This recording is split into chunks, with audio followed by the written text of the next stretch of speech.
Aucune organisation syndicale et politique aujourd'hui n'a dressé le bilan de 35 ans de défaite. Hein. Sauf à dire ils sont forts en face, ou je sais pas quoi, des machins comme ça, mais qui n'expliquent rien. Hein. Qu'est-ce qui, dans nos mots d'ordre, effectivement, est problématique?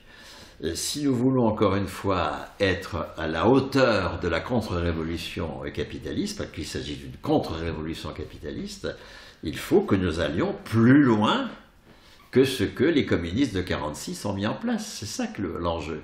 Et aller plus loin que ce qu'ont fait Marcel Paul, Maurice Thorez ou Ambroise Croizat, c'est, encore une fois, généraliser de 18 ans à la mort le salaire comme droit politique de la personne et comme le salaire comme condition de la souveraineté sur le travail.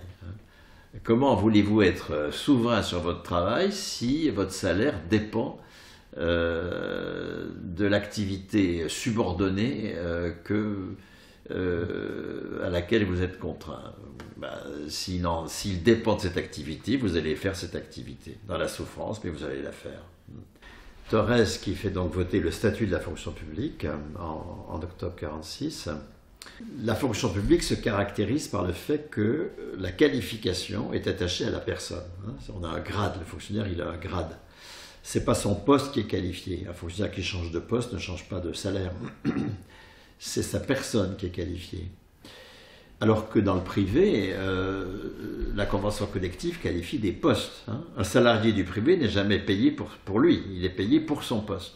Un fonctionnaire reçoit un salaire, quelle que soit son activité productive. Ce n'est pas l'activité qui est payée, c'est la personne même à travers sa qualification. D'ailleurs, les fonctionnaires pendant le confinement, ils ont conservé 100% de leur salaire.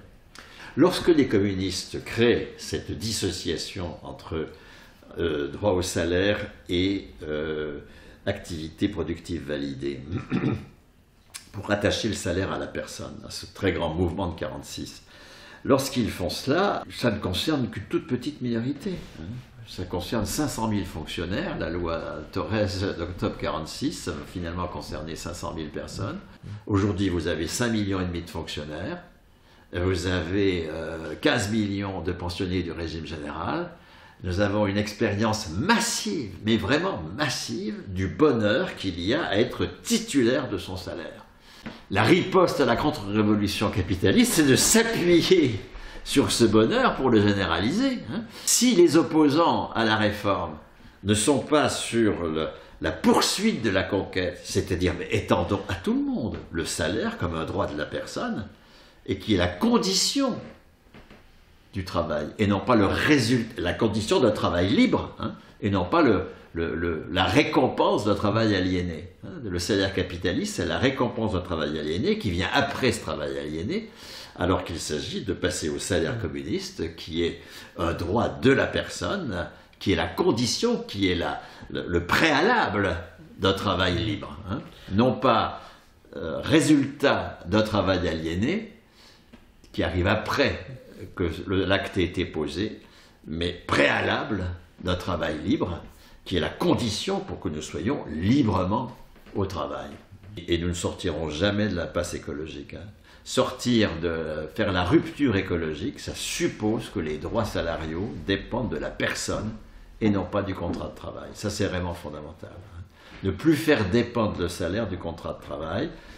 Il faut des contrats de travail, ça protège les personnes contre l'arbitraire de l'entreprise, il faut des contrats de travail, mais ces contrats de travail ne doivent en aucun cas être le support des droits. Le support des droits, ça doit être la personne même. Et donc, de fait, si les opposants à la réforme perdent depuis 35 ans, puisque la réforme démarre en 87, hein, je le montre bien dans le petit bouquin, alors même qu'ils ont l'opinion publique avec eux, hein, si des gouvernements de gauche comme de droite, depuis 35 ans, mènent cette contre-révolution capitaliste contre une opinion qui est défavorable, c'est parce que les opposants à la réforme, finalement, ne généralisent pas, n'actualisent pas les conquis de 1946, et sont sur le terrain de l'adversaire, c'est-à-dire les retraités sont libérés du travail, ils ne travaillent pas,